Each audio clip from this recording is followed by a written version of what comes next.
So here's a walk around on the outside of the R-Pod 179.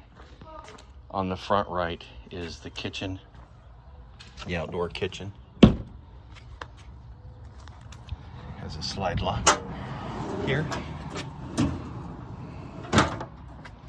Comes out into a full kitchen setup.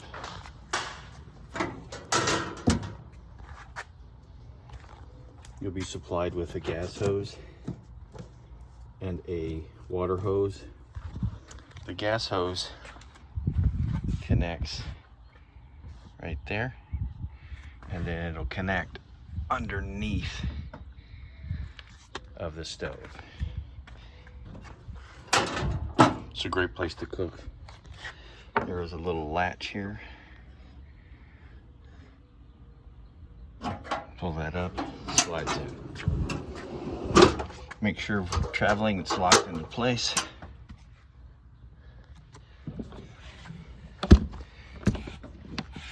Close the lid, and then for traveling, make sure it's locked. 110 power.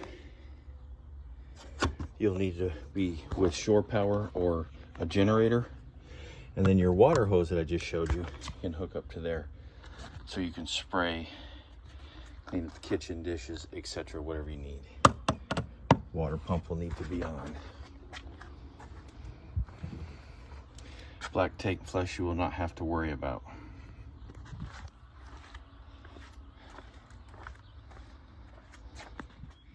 It's the front end, we've already gone over that.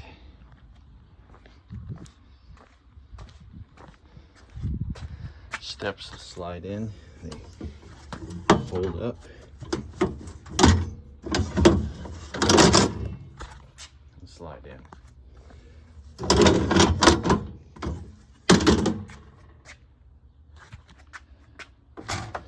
The door for traveling should be locked with a key, and then I'd like to put this handle all the way over there for traveling. These right here can be used for your awning, which I'll show you in a minute. There are your jacks. There are 2 on each side.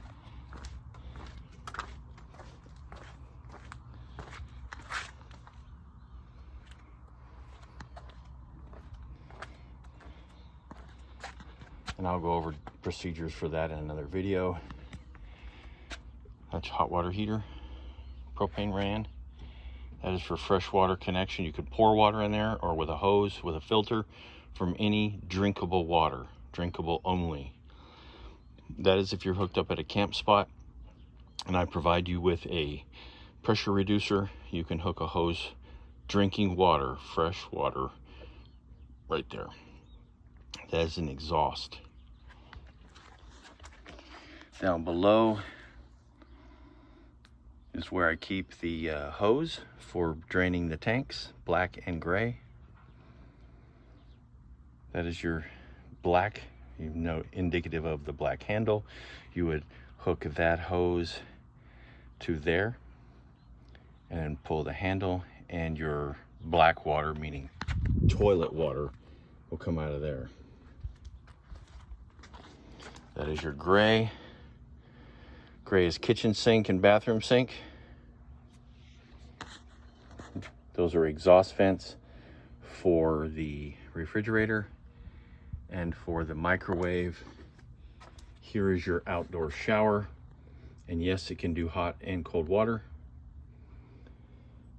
There's a cable provided for satellite. If you hook up in like a KOA campground that has TV for you, this is shore power. You'll be supplied with a cable